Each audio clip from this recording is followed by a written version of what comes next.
Hello, my lovelies. Just sort of give some observations on this Sharon Osbourne, Sheryl Underwood situation that's going on at the moment. You know, this is just going to go into avenues and spiral into places that are going to get more and more bizarre and more like Real Housewives it is. Anyway, Sharon Osbourne voiced her support for Piers Morgan, and she said that he had the right to hold the opinions he did and voice those opinions about Meghan Markle. Now, she didn't say she agreed with what he was saying. She said she didn't agree with what he was saying, but she agreed with his right to say it. In other words, freedom of speech. Now, this has led to the allegation that because Piers Morgan is seen by a lot of people as being racist in his opposition to Meghan Markle or his opinions, that it could be levied towards Sharon that by supporting him, she's racist as well. And this came out on the talk. Now, obviously, Sharon Osbourne was taken totally aback by this. And Sharon Osbourne, as everyone knows, is a mouthy person, and she curses a lot and she shouts a lot. And I've always said, when people used to say, oh, they thought she was the cool one, no nonsense, she'd say it as it is and all this. I used to say to people, no, she's a bully. She's not cool, she's a bully, and you wouldn't want to work with someone like that as your boss. And Sharon is an atypical example of someone, and you can get women and men doing this, who confuse being insulting, shouting, bullying people as meaning that they're a strong no-nonsense person or a strong no-nonsense business person. No, they're not. They're just a bully.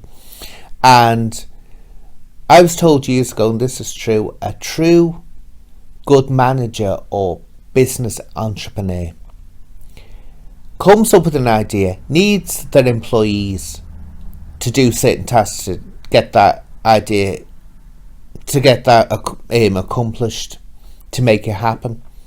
But what they do is they word it in a way and do it in a way that they make the employee feel like they want to do it, that they've come up with the idea, that they're the ones that are the brains, they're the ones that are the intelligent ones. Because that's how you get the best out of your workforce, by making your workforce believe that they are so vital and they are the ones that are doing all this. That's a good manager, producer in the theatre, whatever. They come up with the idea but make other people think that they have come up with that idea, so they'll be proud of the work. Shouting and screaming at people doesn't do anything.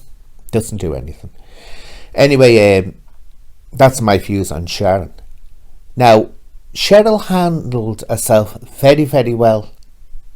She did, and you could tell she was shocked and upset. You can tell by her whole body language she's tensed up. Her eyes are looking. You can't act that. If she was acting that, she'd be the best actress going. But what I found fascinating, that's why I've made this short comment on it. Then she went on, it's Steve Harvey morning show, and it was bizarre.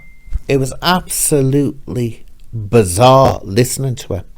It started off really good, and she was saying that she had to keep her cool, and she did. She really, on the talk, she was amazing, and she explained everything really well. And she said, "Sharon, you're my friend, and I don't want you to feel like you're being attacked because we're calling you're a racist." Now,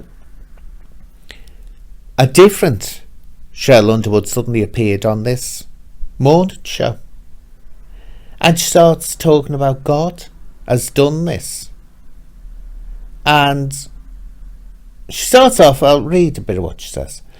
"I also got another feeling of, okay, Sheryl, this is time for you to step up into the leadership position. This is time for you to show what you're made of. And in a personal way, no matter what somebody says about you, I can show you something better then I can tell you.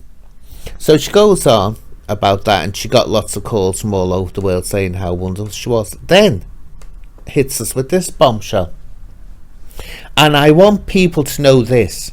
I believe that God was telling me, I have a plan for you. I'm about to pour down a blessing upon you. I just need to know, are you ready? Because you will face this again.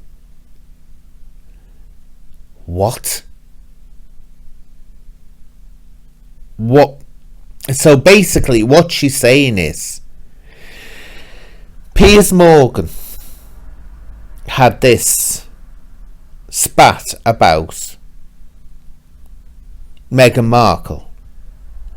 Simply so, Sharon Osbourne would offer him moral support for his freedom of speech, so that Sheryl Underwood, God's elect, could challenge her. And in doing so, what she says is help black people everywhere in mundane jobs or whatever. She's speaking up for them. And she was very laughy and giggly in this interview as well. Oh, she was loving it. She's loving all these messages of support she's getting. It's really given her Superego one hell of a boost. Now, I don't mind. You can believe what you want, what faith system you want or not, but what always gets me, and I can't get this, you know, when people say, oh my God, you're an angel, or God has done this for me, God has done that for me.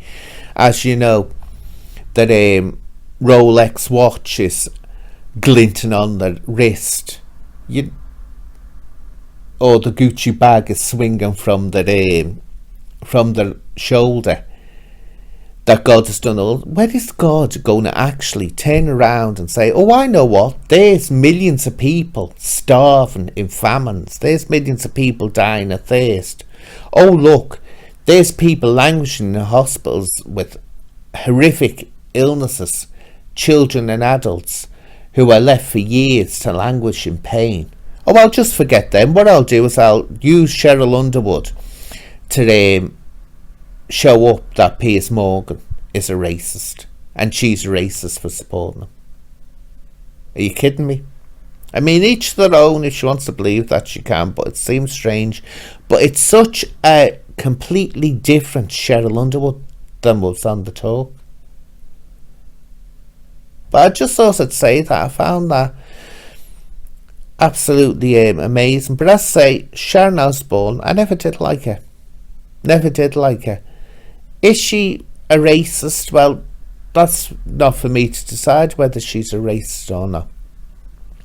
It's not for me to decide that. Or is she just plain ignorant? And from an age when people went on like that. But I'll leave it at that, my lovelies. Bye bye for now.